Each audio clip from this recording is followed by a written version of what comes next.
అందరికీ నమస్కారం. శ్రీమద్ భగవద్గీత ఆధ్యాత్మిక రహస్యాలు అనే శీర్షిక ద్వారా శ్రీ త్రినాథ్ గారు ధారావాహిక ప్రసంగం చేస్తున్నారు. వారి ధారావాహిక ప్రసంగంలో ఈరోజు 269వ ప్రసంగం చేస్తున్నారు. శ్రీ త్రినాథ్ గారికి స్వాగతం. శ్రీమద్ భగవద్గీత ఆధ్యాత్మిక రహస్యాలు ఈ కార్యక్రమాన్ని వీక్షిస్తూ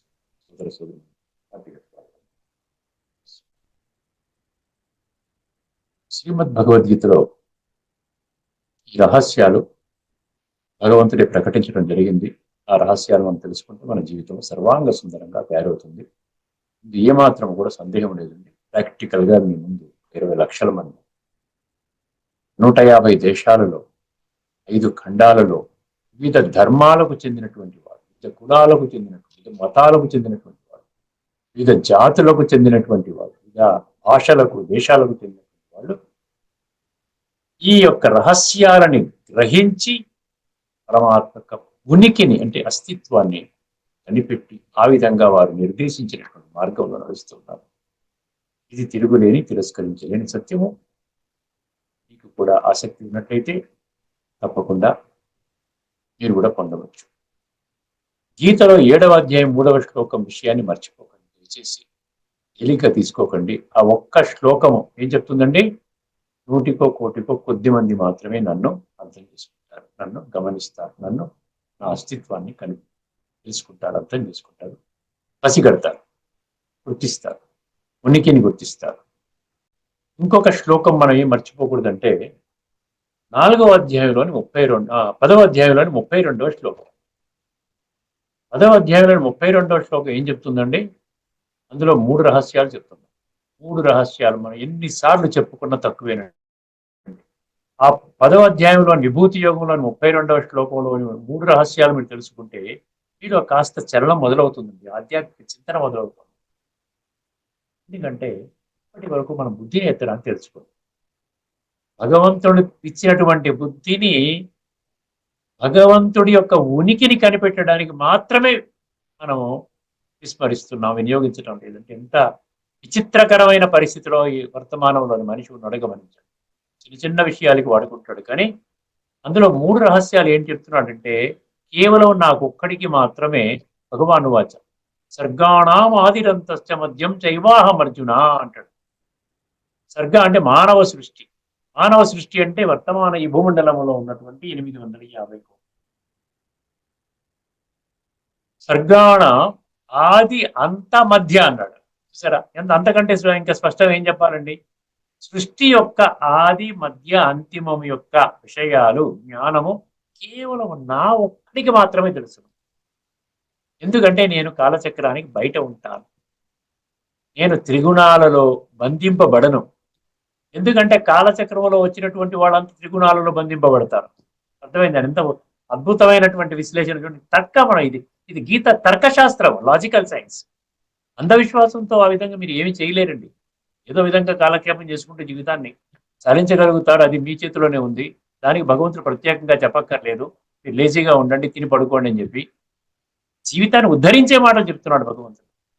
సర్గాణం ఆదిరంతశ్చ మధ్యం చైవాహం అర్జున. అహం అర్జున, నాకు మాత్రమే తెలుసును అంటున్నాడు. రెండవది ఏంటండి?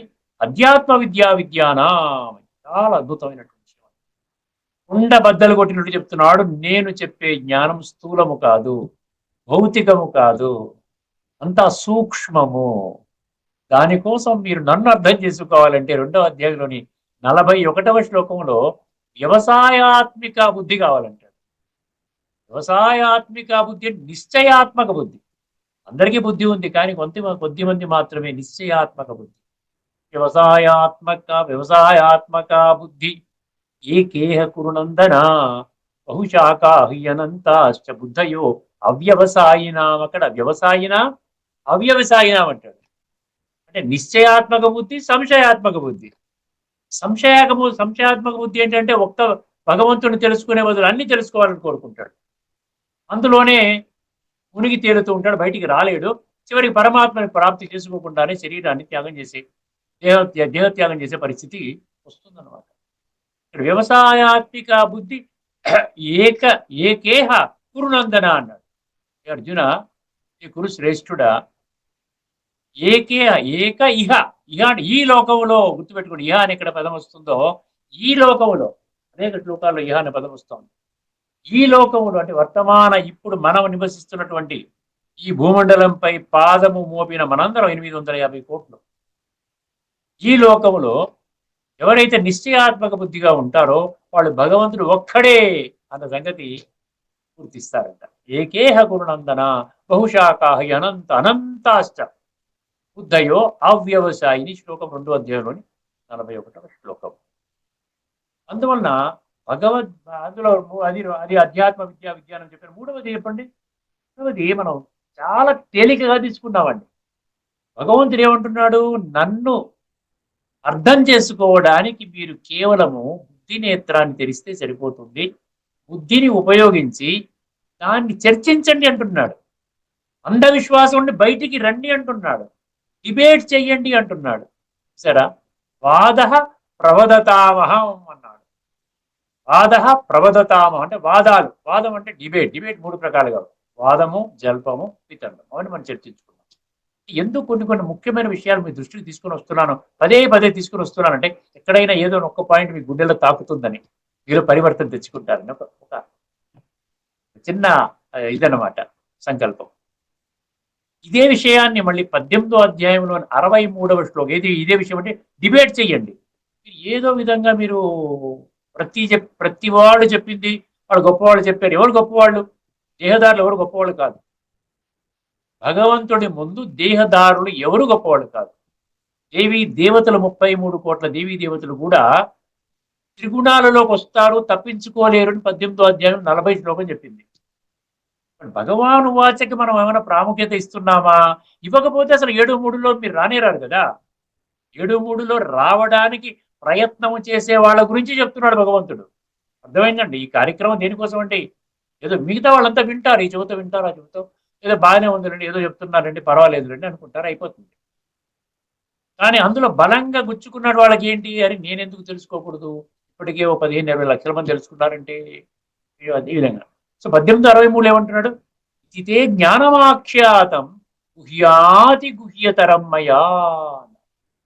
ఈ జ్ఞానములో గుహ్యాతి గుహ్యతరమైన విషయాలు ఉన్నాయంట. అంటే రహస్యాలలోకి రహస్యాలు ఉన్నాయి. విమృశైత దశేషేన యథేచ్ఛసి తథా కురు అంటాడు. విమర్శనాత్మక దృష్టితో చూడు నాయన. ప్రతి మాటని నువ్వు ఆత్మ అని చెప్పాను, నిజమేనా కాదా? విమర్శనాత్మక దృష్టితో చూడు. నేను ఒక్కడే తండ్రిని అని చెప్పాను, నిజంగానా కాదా చూడు. స్వర్గంలోకి వెళ్ళాలంటే సాత్విక లక్షణాలు ఉండాలి, సాత్విక సంస్కారాలు ఉండాలని చెప్పాను, ఇది కరెక్టేనా కాదా చూడు. వర్తమాన మనుషులంతా మూల స్వరూపంలో ఆత్మలు అని చెప్పాను, ఈ దేహం వినాశి అని చెప్పాను, ఆత్మ అవినాశి అని చెప్పాను, ఆత్మ ఈ వినాశి దేహానికి అవినాశి ఆత్మ యజమాని అని చెప్పాను. ఇవన్నీ విశ్లేషణ చేయను ఆయన. అర్థమైందండి? ఇవన్నీ కూడా ఆలోచన, బుద్ధి ద్వారా ఆలోచన చేసి సత్యము, తర్కము, ఇంగిత జ్ఞానము, truth, logic and common sense లేకపోయినట్లయితే ఇది తామసిక జ్ఞానం అన్నాడు 1822లో. చాలా ముఖ్యమైన విషయం అండి. అందుకేనంటే క్రిటికల్ గా ఎగ్జామిన్ చేసి నీ ఇప్పటి వరకు పొందిన జ్ఞానము ఎలాగుంది దానిని పక్కన పెట్టి భగవంతుడు ఇప్పుడు వర్తమానములో ఈ 574 శ్రీ భగవానువాచ శ్లోకాల ద్వారా ఇస్తున్న జ్ఞానము, ఈ 2 బేరీజి వేసుకుని నీకు ఏది నచ్చితే అది చెయ్యి. యథేచ్ఛసి యథా ఇచ్చా తథా కురు. నీ ఇష్టం వచ్చినట్టు చేసుకో. కాకపోతే ఇక్కడ మన ఇష్టం వచ్చినట్టు చేసుకోండి భగవంతుడు అన్నాడు కదా, పర్వాలేదు కదా అని అనుకోవడానికి కూడా ఏదండి. ఎందుకంటే భగవంతుడు చెప్పిన తర్వాత కూడా మనము దానిని విస్మరించడం కానీ తేలికగా తీసుకోవడం కానీ చేసినట్లయితే రేపటి రోజున ఏదైనా ఇబ్బందికరమైన సన్నివేశం మీకు వచ్చినట్లయితే పర్సనల్ లైఫ్లో కానీ, ఆఫీస్ లైఫ్లో కానీ, వ్యాపార లైఫ్లో కానీ, ఎక్కడైనా కానీ వచ్చినట్లయితే హే భగవంతుడా నన్ను రక్షించు అనడానికి మీరు అర్హత కోల్పోతారు. ఇది ముఖ్యమైన విషయం. ఇప్పుడు మనం ముందుకు వెళదామండి. ఏదో కొన్ని విషయాలు, ముఖ్యమైన విషయాలు నాకు ఏదో తడుతుంటే నేను చెప్తుంటానండి. ఎందుకంటే ఇది కొద్దిమంది మాత్రమే పరమాత్మను తెలుసుకుంటారు అన్నప్పుడు, భగవంతుడే చెప్తున్నప్పుడు నేను కూడా ఎందుకు తెలుసుకోకూడదు అన్నటువంటి ఆలోచన మీలో రగిలించాలి అన్నటువంటి ఒక తృష్ణ మీలో కలిగించాలని నా యొక్క ఆలోచన, ఆవేదన, భగవంతుడి యొక్క ఆవేదన. ఇప్పుడు ధార్మికము ఆధ్యాత్మికమైన విషయాలు కొన్ని విషయాలు మళ్ళీ చర్చించుకుందాం. ధార్మికము ఆధ్యాత్మికము భగవద్గీత ఇప్పుడు ఇందాక చెప్పుకున్నటువంటి శ్లోకం ఆధారంగా భగవద్గీత 100% ఆధ్యాత్మికం. అర్థమైందండి? భగవంతుడు చెప్పినటువంటి గీత మనం అనుకున్నట్లు ధార్మికం కాదు. ధార్మిక జగత్తులో ఒక విషయాన్ని మీరు గమనించాలి. అందరూ కూడా మీరు ఎక్స్పీరియన్స్ కూడా చేస్తే ఉంటారు. ఏదైనా సమస్య వచ్చింది అనుకోండి, ప్రతి ఒక్కరికి వస్తాయండి. ఈ కలియుగం యొక్క అంతిమ సమయంలో సమస్యలు రాకుండా ఇంకెప్పుడు వస్తాయండి? సత్యయుగంలో వస్తాయా, త్రేతాలో వస్తాయా, ద్వాపరంలో వస్తాయా? లేదండి. కలియుగం యొక్క అంతిమ సమయంలో ప్రతి ఒక్క వ్యక్తి ఏదో ఒక చాలా ఘాటైన సమస్యలో ఇరుక్కుంటాడు. ఎక్కడో దగ్గర ఏదో సంబంధాల్లో వస్తుంది, లేకపోతే అర్థమైందండి, ఏదో వ్యాపారాల్లో గొడవలు వస్తాయి, ఉద్యోగంలో ఏదో ప్రమోషన్ పోతుందని ఏదో బాధ, లేకపోతే సమాజంలో ఎవరో వ్యక్తులు వచ్చి మిమ్మల్ని ఇబ్బంది పెడతారు, లేకపోతే ఆస్తి తగాదాలు, కోర్టు తగాదాలు, ఆ విధంగా ఇట్లాంటి రకరకాల సమస్యలు, తీవ్రమైన సమస్యలు వస్తూ ఉంటాయి. కానీ ధార్మికంలో ఏం భావిస్తారండి? ఇది నాకే వచ్చిందండి భగవంతుడా, నాకెందుకు ఈ సమస్యలు ఇచ్చావు? లేకపోతే ఎవరైనా దగ్గర బంధువులు ఎవరైనా చనిపోతారు, చాలా క్లోజ్ గా ఉన్నటువంటి వాళ్ళు శరీరాన్ని చాలించడం అనేది సహజము. నోటీస్ లేకుండా పోతున్నారన్న సంగతి కూడా మనకు తెలియదు.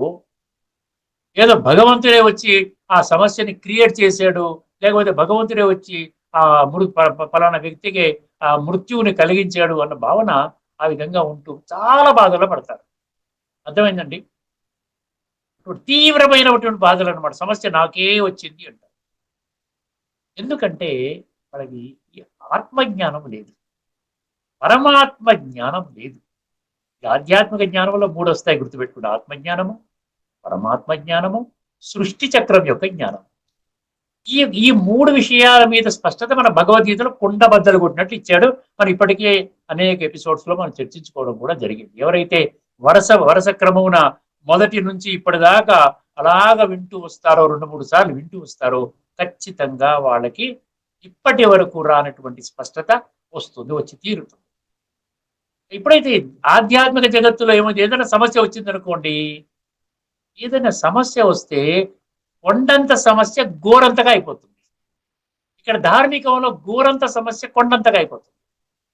నాకే వచ్చింది, ప్రపంచంలో ఎవ్వడికి రాలేదు అనుకుంటారు.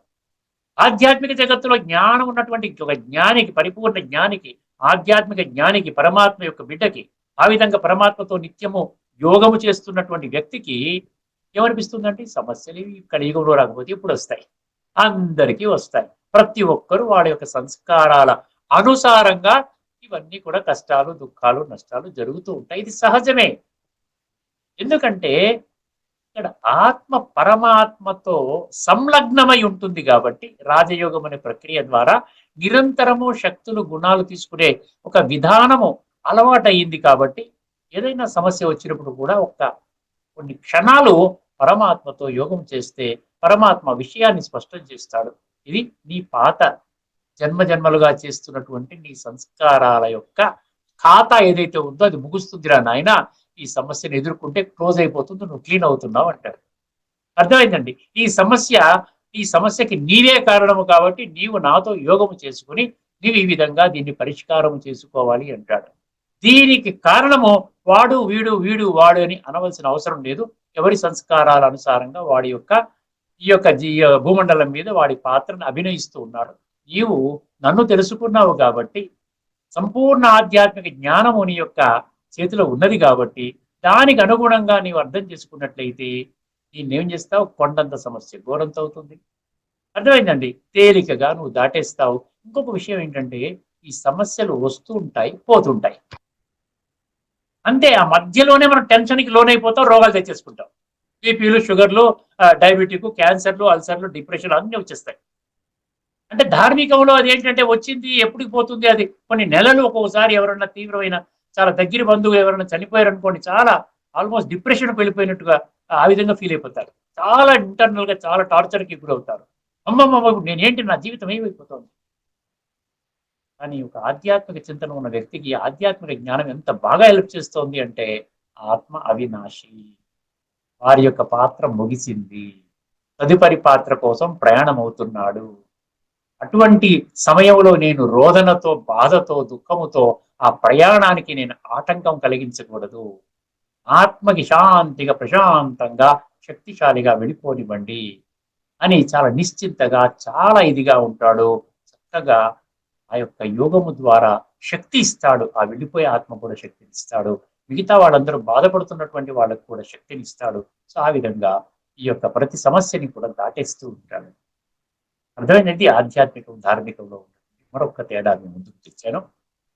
కాస్త ఆలోచించండి. ఎందుకంటే మీకు కూడా ఆలోచిస్తే బోల్డ్ వస్తాయి. నేను జస్ట్ ఆలోచిస్తూ ఉంటాను. ఇవాళ సాయంకాలం ఆలోచన వచ్చింది. అది మీ ముందు పెడుతున్నాను. మళ్ళీ ఆలోచిస్తూ ఉంటాను. ఏదో థాట్స్ వస్తాయి. మీ ముందు పెడుతున్నాను. అలాగా మళ్ళీ మరొక ఎపిసోడ్లో మరి ఒక అంశాన్ని మనం తీసుకుందాం. ఈ ధార్మికము ఆధ్యాత్మికం ఉన్నటువంటి భేదాన్ని. ఇప్పుడు మనం మరొక ముఖ్యమైన విషయాన్ని మనం చర్చించుకుంటామండి. ఏమిటంటే ఈ కర్మ చేసిన తర్వాత కర్మ ఫలితాన్ని మన దగ్గరే పెట్టుకున్నట్లయితే దాని ఆధారంగా మన జీవితాన్ని కొనసాగిస్తూ ఉన్నట్లయితే మన జీవితంలో ఎదగలేవండి. ఆధ్యాత్మికంగా ఎదగలేవు. ఎందుకంటే ప్రతి కర్మకి మనము ఆధారము కర్మ ఫలితం ఆధారం చేసుకొని చేస్తే మనం ఇంకా బ్రతకలేము. అందుకనే భగవంతుడు గమనించాడు మనం భగవంతుడి సంతానము. ఎవరైతే ఈ తల్లి తండ్రులు బిడ్డల యొక్క సంబంధాన్ని మనం అనుభవం చేస్తారో వాళ్ళు తేలికగా ఇవన్నీ మామూలేనండి. ఎందుకంటే వాళ్ళు ఒక హయ్యర్ లెవెల్లో థింక్ చేస్తూ ఉంటారు. ఆత్మను పరమాత్మతో కనెక్ట్ అవుతూ ఆ యొక్క శక్తులు గుణాలు తీసుకునే విధానంలో వాళ్ళు చాలా ఉంటాయి. ఇవన్నీ వస్తుంటాయి. కర్మ ఏం జరిగినా అందులో ఏం లేదు. భగవంతుడి కార్యక్రమం మనం చేస్తున్నాము. భగవంతుడు నిర్దేశించిన విధానంలో మనం నడుస్తున్నాము. కాబట్టి భగవంతుడు మనకి ఈ వర్తమాన సమయములో ఉన్నటువంటి అనేక సంకటాల నుండి బయటపడే మార్గం అర్థమైందండి. ఈ సముద్రాన్ని ఏమంటారు? భయంకరమైనటువంటి ఈ యొక్క రోగాలతో కూడుకున్నటువంటి దుఃఖ సముద్రాన్ని దాటే విషయాన్ని చాలా సులభంగా ఎలా దాటాలో మనకి చెప్తూ ఉన్నాడు. కాబట్టి భగవంతుడి కంటే మించినటువంటి శక్తివంతుడు ఈ ప్రపంచంలో రెండవ శక్తి లేదు. అర్థమైందండి. ఆ అర్జునుడు అంటాడు అర్జున వాచలో మన 11:43లో ఏమంటాడండి? తత్వత్ సమోవస్త్యభ్యధిక కుతోన్యో లోకత్రయే అంటాడు. ఈ 3 లోకాలు వెతికిన నీతో సమానమైన వాడే దొరకడు. అలాంటప్పుడు నీకంటే అది కూడా ఎక్కడ ఉంటాడు? చూసారు ఎంత చక్కటి విశ్లేషణను అర్జునుడు యొక్క అంటే అటువంటి దృక్పథంతో మనం ఉండాలి. అది వ్యవసాయాత్మిక బుద్ధి అంటే అదనమాట. ఒక భగవంతుడు తప్ప ఇంకెవ్వరు కూడా అంత శక్తివంతుడు కాదు. భగవంతుడు ఒక్కరే తండ్రి. అర్థమైందండి. సో ఈ విధంగా మనకి కొంచెం స్పష్టత ఇచ్చేటువంటి మరొక శ్లోకాన్ని ముందుంచబోతున్నాను. అది 18వ అధ్యాయంలోని 57వ శ్లోకం. ఒక్కసారి ఆ శ్లోకాన్ని వినండి. తర్వాత పదవిచ్ఛేదన మనం చేసుకుందాం. చేతసా సర్వకర్మాణి మయి సన్యస్య మత్పరః. చేతసా సర్వకర్మాణి మయి సన్యస్య మత్పరః. బుద్ధియోగముపాశ్రిత్య మచ్చిత్తః సతతం భవ. అర్థమైందండి. బుద్ధియోగముపాశ్రిత్య మచ్చిత్తః సతతం భవ. ఇది శ్లోకం అండి. ఒకసారి పదవిచ్ఛేదన చేస్తే మనకు అర్థం ఏం చేయబడుతున్నాడు. ఇప్పుడు వర్తమాన పరిస్థితిలో నీవు మంచిగా ఆరోగ్యంగా ఉండాలి. చరిత్ర నిర్మాణం చేసుకోవాలి. చక్కటి సంబంధాలతో ఉండాలి. అందరికీ సహాయకారిగా ఉండాలి. భగవంతుని దివ్య కర్తవ్యాన్ని ధర్మ కర్తవ్యాన్ని దివ్య మరియు ధర్మ కర్తవ్యాన్ని సమర్థించే విధంగా ఉండాలి. ఎందుకంటే ధర్మ సంస్థాపనార్థాయ సంభవామి యుగే యుగే అంటే పరమాత్మ ఈ విధంగా ధర్మస్థాపన చేసేటువంటి దివ్య కర్తవ్యాన్ని తీసుకున్నాడు. ఆ వారికి శరీరం లేదు, నిరాకారుడు జ్యోతిర్బిందు స్వరూపుడు. వారు పరమాత్మ అని అంటున్నాం కాబట్టి ఆ పరమాత్మ ఆత్మలు దేహధారులైన ఆత్మల యొక్క సహాయ సహకారాన్ని అర్థిస్తూ తీసుకుంటూ ఇప్పటికే కొన్ని లక్షల మందిని ఆ విధంగా సైనికుల్లాగా తయారు చేశాడు. అర్థమైందండి. ఇప్పుడు ఈ బ్యాక్గ్రౌండ్ లో ఒక్కసారి అర్థం చేసుకోండి. చేతసా సర్వకర్మాణి అన్నాడు. చేతస అంటే మనస్సు అండి. చేతస్సు అంటే మనస్సు. సర్వకర్మాణి అంటే మనం చెప్పక్కర్లేదు. సర్వకర్మలు మీరు చేసే అన్ని కర్మలు చెయ్యండి. మీరు అన్ని కర్మలు చెయ్యండి. కర్మ సన్యాసాన్ని భగవంతుడు బోధించటం లేదు. కర్మని చెయ్యండి, కర్మ ఫలితాన్ని సన్యసించండి అంటున్నారు. అర్థం. చేతసా సర్వకర్మాణి మయి సన్యస్య మత్పరః అన్నాడు. ఇక్కడ మై అంటే నేను, సన్యస్య అంటే ఇక్కడ బలిహారము. కంప్లీట్ సరెండర్ అయిపోవాలన్నమాట భగవంతుడు. ఎందుకంటే ఆయనకు మించిన శక్తి లేదు కదా, ఇంకెక్కడ ఎవరి దగ్గర కూడా లేదు కదా. అలాంటప్పుడు అటువంటి భగవంతుడు మనం అర్థిస్తున్నాడు, ప్రాధేయపడుతున్నాడు, ప్రార్థన చేస్తున్నాడు. ఏరా బిడ్డల్లారా వినండి, నా మాట వినండి. నాకు మాత్రమే సృష్టి యొక్క ఆధిపత్యాంత జ్ఞానం తెలుసును. సృష్టి పరివర్తన ఎప్పుడు జరుగుతుంది, ఎవరి ద్వారా జరుగుతుంది, ఏ విధంగా జరుగుతుంది, నాకు తప్ప 33 కోట్ల దేవీ దేవతలకు కూడా తెలియదు. ధర్మ స్థాపకులకు తెలియదు. సాధువులు, సంతులు, ఋషులు, మునులు అనేకులు ఎవరైతే జగద్గురువులు, పీఠాధిపతులు, మండలాధిపతులు, మహామండలేశ్వరు ఎవరికి కూడా నాలెడ్జ్ లేదు నాయనా. నిజంగా ఉండి ఉంటే ఇప్పటికే చెప్పి ఉంటారు కదా. ఇప్పటికీ చెప్పి ఉండుంటే మీరంతా పరివర్తన అయ్యేవాళ్ళు కదా. దిగజారుతున్నారు. చరిత్రహీనుల సంఖ్య పెరుగుతోంది. అధర్మంలో నడిచే వాళ్ళ సంఖ్య పెరుగుతోంది. అసత్య మార్గంలో నడిచే వాళ్ళ సంఖ్య పెరుగుతుంది. ఈ విధంగా జీవోత్సవాల్లాగా ఎక్కడా ఏమీ లేకుండా, తల్లిని గుర్తించకుండా అనాథల్లాగా బ్రతుకుని ఆ విధంగా ఈడుస్తున్నటువంటి మనుషుల యొక్క దుర్గతి చూసి భగవంతుడు ఇంకా లాభం లేదనుకుని వారే వచ్చి ఇవన్నీ చెప్తున్నాడు మనకి. చేతసా సర్వకర్మాణి మయి సన్యస్య మత్పరః. చేతసా ఎందుకన్నాడు? నువ్వు శరీరం ద్వారా అర్పించలేవు. చేతసా ఎందుకన్నాడు? మనస్సు ద్వారా అర్పించాలి. అంటే ఇది సూక్ష్మంగా అర్పణ చేయవలసిన విషయం. స్థూలంగా భగవంతుడా నా బరువును తీసుకో కాదు, ఫిజికల్ గా కాదు. అదే అర్థమైందండి. మయ్యర్పిత మనోబుద్ధి అన్నాడు చూసారా. యో మద్భక్త సమీప్రియ 12వ అధ్యాయం 14వ శ్లోకము. మయ్యర్పిత మనోబుద్ధి అన్నాడు. అర్థమైందండి. సో ఇదంతా మనస్సుతో కూడుకున్న విషయం. 26 శ్లోకాల్లో ఉంటుంది. మనస్సుతో కనెక్ట్ అవ్వాలి. ఇప్పటికే చాలా శ్లోకాలు మీకు చెప్పడం కూడా జరిగింది. అర్థమైందండి. అందు మయ్యర్పిత ఈ చేతసా సర్వకర్మాణి మయి సన్యస్య, నా మీద నువ్వు బలిహారం అవ్వాలి. ఇక్కడ సన్యస్య అంటే రెండు, ఒకటి సరెండరు, ఇంకొకటి సన్యాసము అంటే త్యాగము చెయ్యాలి. సన్యాసము అంటే త్యజించాలి. ఏమి త్యజించాలి?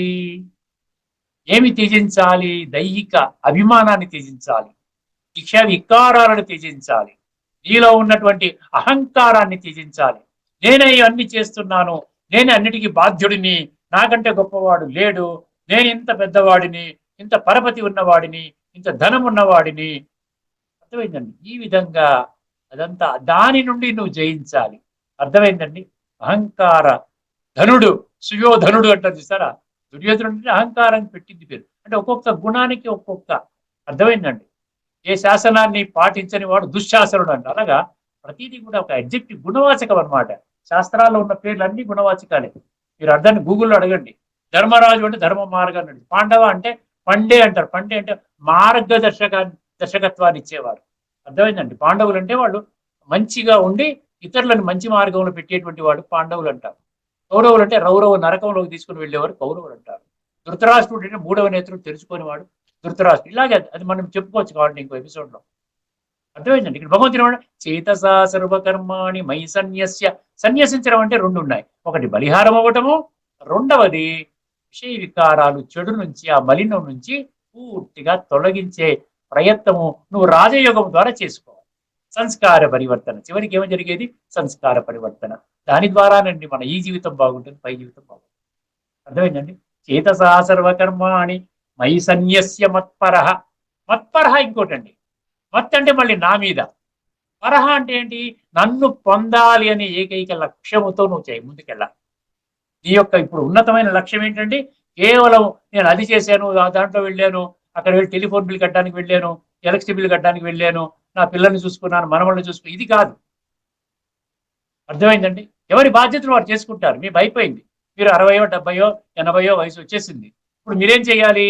ఈ ప్రయాణం అంతా కూడా లోక కళ్యాణం కోసం ఉండాలి. లోక సంగ్రహం అంటాడు. పరమాత్మ ప్రాప్తి. ఆ విధంగా పరమాత్మ ప్రాప్తిని పొంది పరమాత్మ గుణాలు, శక్తిని అనుభవం చేసుకుంటూ ఆ విధంగా మీరు అర్థమైంది. మేకింగ్ ఏమంటారు? Real happiness lies in making others happy. ఆ కొటేషన్ ఎందుకో నాకు బాగా నచ్చుతుంది. అసలు నిజమైనటువంటి సంతోషం ఏంటంటే ఇతరులకు సంతోషాన్ని పంచండి. కుటుంబాన్ని ఎలాగైనా సంతోషం పంచుతాం. ఆ బాధ్యత మనకి. కానీ ఇతరులను దాని సామాజిక హెల్త్ అంటారు, సామాజిక సేవ అంటారు, సమాజ సేవ. ఈ లయన్స్ క్లబ్, రోటరీ క్లబ్లు అంతా డబ్బులు వేసుకుని, వాళ్ళు చందాలు వేసుకుని అంతా వేసుకుని ఒక ఐ హాస్పిటల్ కట్టిస్తారు, లేకపోతే ఇంకోటి కట్టిస్తారు, మంచి పనులు చేస్తారు, రక్తదాన శిబిరాలు పెడతారు, మెడికల్ చెకప్ క్యాంప్స్ పెడతారు, చెట్లు నాటిస్తారు, ఎన్నో చేస్తున్నారు. ఇదంతా ఏంటంటే real happiness lies in making others happy. ఇతరులకు సంతోషాన్ని కలిగించే పనులు చేస్తే అది వాళ్ళకి ఆనందం అన్నమాట. అర్థమైందండి. చేతసా సర్వకర్మాణి మయి సన్యస్ మత్పరః అంటే పరమాత్మని పొందడమే నా యొక్క లక్ష్యము, నా యొక్క ఏమంటారు గమ్యము, ఎయిమ్ అండ్ ఆబ్జెక్టివ్ అనమాట. పెట్టుకుంటే కానీ అవ్వదండి. ఆ ఎలిమెంట్ ఆబ్జెక్ట్ లేకపోతే ఏమవుతుంది? తేలిగ్గా తీసుకుంటాం, ఏదో వింటాము అయిపోతుంది, ఏదో బాగానే చెప్పారండి అంటాము, మళ్ళీ ఆ విధంగా నడుస్తాం. కాదు, పరివర్తన. పరివర్తన అర్థమైందండి. చేతసా సర్వకర్మాణి మయి సన్యస్య మత్పరః, 2 పంక్తులు అయిపోయాయండి. తర్వాత ఏమంటున్నాడు? బుద్ధియోగముపా బుద్ధియోగముపాశ్రిత్య అన్నాడు. బుద్ధియోగము ఉపాశ్రిత్య అంటే బుద్ధియోగం ఎందుకన్నాడు ఇక్కడ? 84 లక్షల జీవరాశుల్లో కేవలం మనిషికి మాత్రమే బుద్ధి అంటే విచక్షణ, the power of discrimination, power of judgement, నిర్ణయ శక్తి. అర్థమైందండి. పరిశీలనా శక్తి, నిర్ణయ శక్తి, విచక్షణ జ్ఞానము. ఇది వాడితేనే కానీ మీకు యోగం అంటే అర్థం కాదు కదా. యోగం అంటే మీరు ఏదో హఠయోగము, యోగాసనాలు, పతంజలి ఆసనాలు, ఏవేవో రకరకాలు అనుకుంటారు. ఎందుకంటే వర్తమానంలో రాజయోగం అన్న పేరు పెట్టుకునే రకరకాల పేర్లు ఉన్నాయి, రకరకాల సంస్థలు ఉన్నాయి, రకరకాల మనుషులు నేర్పిస్తున్నారు. ఇక్కడ ఎక్కడికి వెళ్ళాలి, ఇక్కడికి వెళ్ళాలనే ఆలోచన అక్కర్లేదండి. అన్నీ కూడా ఒకటే మార్గానికి వెళుతుంది, అన్నీ అక్కడికే వెళుతున్నాయని ఆ విషయాన్ని మర్చిపోండి దయచేసి. అందులో కరెక్ట్ గా అన్నీ ఒకటే మార్గం అయితే భగవంతుడు రావాల్సిన అవసరం లేదండి. ఒకటే మార్గం, భగవంతుని చేరుకోవాలంటే ఒకటే మార్గము. మనం ఏం చేయాలి? ఆత్మగా అనుభవం చేయాలి. మన మూల స్వరూపాన్ని ఆత్మగా గుర్తించాలి. అదే పరమాత్మ ఇప్పుడు శిక్షణ ఇస్తున్నారు, అభ్యాసం చేస్తున్నారు. ఆ విధంగా పరమాత్మని గుర్తించడం సులభమవుతుంది. సంస్కార పరివర్తన చేసుకోగలుగుతాం. బుద్ధి యోగము ఉపాశ్రిత్య, నీవు బుద్ధి యోగాన్ని వాడాలి. ఇప్పటిదాకా నువ్వు ఏదో వాళ్ళు చెప్పిన మాటలు, వీళ్ళు చెప్పిన మాటలు, శాస్త్రం చెప్పిన మాటలు, పెద్ద ఆయన చెప్పిన మాటలు, గురువు గారు చెప్పిన మాటలు, ఇక్కడ పుస్తకాల్లో ఉందండి, పెద్ద గ్రంథం అండి, వేదాల్లో ఇట్లా ఉంది, ఇట్లా ఉంది, ఇవన్నీ పక్కన పెట్టండి. నువ్వు ఎందుకంటే నీలో చైతన్యం రాలేదు కదా. బుద్ధియోగముపాశ్రిత్య. తర్వాత ఏం చేయమంటున్నాడు? మచ్చిత్త సతతం భవ. మచ్చిత్త, మత్ అంటే ఏంటి? నా మీద. చిత్తము అంటే మనసు. సతతము అంటే ఎల్లప్పుడు. భవ అంటే ఉంచు. అర్థమైందండి. మచ్చిత్త సతతం భవ. ఎందుకంటే సంస్కార పరివర్తన చేసుకోవడం అంత సులభం కాదండి. క్యాజువల్ గా తీసుకుంటే అది అవ్వదండి. ఇంకా సంస్కారాలు పాడవుతాయి. ఈ ఒక్క జన్మ వరకు మీరు ఓకే భలే ఎంజాయ్ చేస్తారు. కొన్ని సంవత్సరాల పాటు శరీరం ఉన్నంత వరకు సృష్టి పరివర్తన అవ్వకుండా ఇంకా ప్రారంభించినంత వరకు రెండు లిమిటేషన్స్ ఉన్నాయి. ఒకటేమో భగవంతుడు విజిల్ వేస్తాడు, ఫైనల్ గా విజిల్ వేసిస్తాడు, అయిపోయింది, టూ లేట్ అంటాడు. టూ లేట్ అని బోర్డు పెట్టేస్తాడు. అర్థమైందండి. అదొక అల్టిమేట్ పరిమితి. రెండోది, మన శరీరం ఎంతవరకు ఉంటుంది? ఇప్పుడు నాకు 72 సంవత్సరాలు, ఇంకెంతకాలం బ్రతుకుతాను ఎప్పుడు తెలియదు. ఎందుకంటే 60 దాటిన తర్వాత ఏదో విధంగా ప్రయాణం ఎప్పుడు టగటగటగా వెళ్ళిపోతూ ఉంటారు. దాన్ని మనం ఏమి నేను ఖచ్చితంగా 90 సంవత్సరాలు ఉంటానికి గ్యారెంటీ ఇవ్వలేము. ఇప్పుడు విమానం కూలిపోతే కడుపులో ఉన్న బిడ్డ కూడా పోయాడంట, చిన్న చిన్న పిల్లలు పోయారు. అర్థమైందండి. అందువల్ల ఎప్పుడు ఏది జరుగుతుందో ఎవరికి తెలియదు. ఉన్నట్టుండి ఫలానా వ్యక్తి పోయాడు అంటారు, ఫలానా ఆయన పోయాడు అంటారు, ఫలానా ఆయన పోయాడు అంటారు. అర్థమైందండి. అందుకనే భగవంతుని ఏమంటారు? బుద్ధి యోగముపాశ్రిత్య మచ్చిత్త, చిత్తము నా మీద పెట్టు నాయన. మచ్చిత్త సతతము అన్నాడు. సతతము, సదా, నిత్యము అని 26 శ్లోకాల్లో భగవద్గీత. ఇప్పటికీ చాలా శ్లోకాలు చెప్పారు. అనన్యచేతా సతతం యో మాం స్మరతి నిత్యచః తస్యాహం సులభః పార్థ నిత్యయుక్తస్య యోగినః. 10వ అధ్యాయం 10వ శ్లోకం. అర్థమైందండి. అక్కడ నిత్యము 2 సార్లు వాడాడు, సతతం ఒకసారి వాడాడు, ఒకే ఒక శ్లోకంలో. నిత్యము, సదా, సతతం, ఈ 3 పదాలు మనకి 26 శ్లోకాలు ఉంది. నా దగ్గర ల్యాప్టాప్ లో మొత్తం అనాలిసిస్ అంతా ఉంది. ఎవరైనా అడిగినా కూడా నేను మొత్తం మేము పంపించడానికి సిద్ధంగా ఉన్నాను. రూపాయి కూడా మీ నుండి ఆశించట్లేదు. అర్థమైందండి. దీని నుండి మనం ఏదన్నా ధనార్జన కానీ, పేరు ప్రతిష్ట కానీ, మీరు నాకేదో గొప్పగా సన్మానం ఏమీ లేదు. అవి ఆటోమేటిక్గా జరిగిపోతూ ఉంటాయి. దాన్ని మనం పట్టించుకోని అవసరం లేదు. మన కర్మ చేసుకోవడం, శ్రేష్ఠ కర్మ చేయడం, భగవంతుని యొక్క మార్గదర్శకత్వం నడవటం తప్పిపోతుంది. ఒకసారి జాగ్రత్తగా మళ్ళీ శ్లోకం వినండి. చేతసా సర్వకర్మాణి మయి సన్యస్య మత్పరః బుద్ధి యోగముపాశ్రిత్య మచ్చిత్త సతతం భవ. అర్థం కానీ ఏముందండి, ప్రతి పదం మీకు చెప్పాను. అర్థమైందండి. సో ఈ విధంగా బుద్ధి యోగం ద్వారా మీ యొక్క చిత్తం నా మీద పెట్టండి. అప్పుడు బుద్ధి చెప్తుందన్నమాట, భగవంతుడి సృష్టి మీద అవతరించాడు. ఇప్పుడు దానిని నిర్లక్ష్య వైఖరి పనికి రాదు. చిత్తము ద్వారా పరమాత్మని కనెక్ట్ చేయమంటున్నాడు. కాబట్టి ఖచ్చితంగా చేసిన వాళ్ళు కూడా వర్తమాన సమాజంలో ఈ భూమండలంపై అనేక ఖండాలలో ఉన్నారు. ఇవన్నీ తిరుగులేని, తిరస్కరించలేని సత్యాలు. అర్థం, ఎవరైనా ఛాలెంజ్ చెయ్యవచ్చు. అర్థమైందండి. ఇదని వాడి లోతైన తత్వము. అప్పుడేమవుతుంది, ఆల్మోస్ట్ మనం కర్మ చేస్తాము. ఎందుకంటే ఏమన్నాడు? చేతస సర్వకర్మాణి అన్నాడు చూసారు, అన్ని కర్మలు మీరు చెయ్యండి, కర్మ భగవంతుని మీద లగ్నం చేయండి, సరెండర్ అయిపోండి అంటే కర్మల యొక్క ఫలితాన్నంతా కూడా భగవంతుడికి ఇచ్చేయండి, భగవంతుని దివ్య ధర్మ సంస్థాపన కర్తవ్యాన్ని ముందుకు తీసుకొని వెళ్ళండి, వెళితే భగవంతుడి యొక్క ఆశీర్వాదాలు పూర్తిగా ఉంటాయి. అక్కడ ఒక క్షణంలో ఏదో మీకు అటు ఇటుగా కొన్ని కొన్ని జరగకపోయినా అందులోనే కళ్యాణం ఉంటుంది, అది సమయం మీకు చెప్తుంది. ఇదన్నమాట ఈ శ్లోకంలో నూతన తత్వము. ఇప్పుడు గీతా పుస్తకంలో భాష్యకారులు ఏ విధంగా దీనికి భాష్యం రాశారు ఒకసారి మనం గమనిద్దామండి. దాంతో ఈ కార్యక్రమం సంపన్నమవుతుంది. 57 చేతసా సర్వకర్మాణి. ఒక్కసారి జాగ్రత్తగా వినండి. సర్వకర్మలను నిండు మనస్సుతో, సర్వ అన్నాడు గుర్తుపెట్టుకోండి, సర్వ సమస్త సర్వకర్మలను నిండు మనస్సుతో నాకే అర్పించి సమబుద్ధి రూపయోగమును, సమబుద్ధి రూపయోగమును మీరు అర్థం చేసుకోవచ్చు, అవలంబించి మత్పరాయణుడై సంతతము చిత్తమును నాయందే నిల్పుము. ఇది చెయ్యాలి, ఇది ఇన్ఫర్మేషన్ గ్యాదరింగ్ కాదండి, ఇది చేసి తీరాలి, చెయ్యమని చెప్తున్నాడు మనకి. నా మీదనే నిలుపు చిత్తము అంటున్నాడు. అర్థమైందండి? ఇక్కడితో మనం చర్చను ముగించుకుందాం. తదుపరి ఎపిసోడ్లో మరొక అద్భుతమైనటువంటి శ్లోకం మన అందులో లోతైన తత్వాన్ని మనం చర్చించుకుందాం. అంతవరకు సెలవు. అందరికీ నమస్కారం.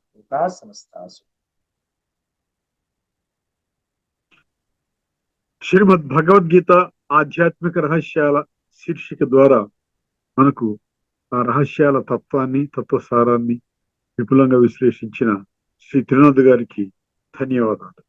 నమస్కారం.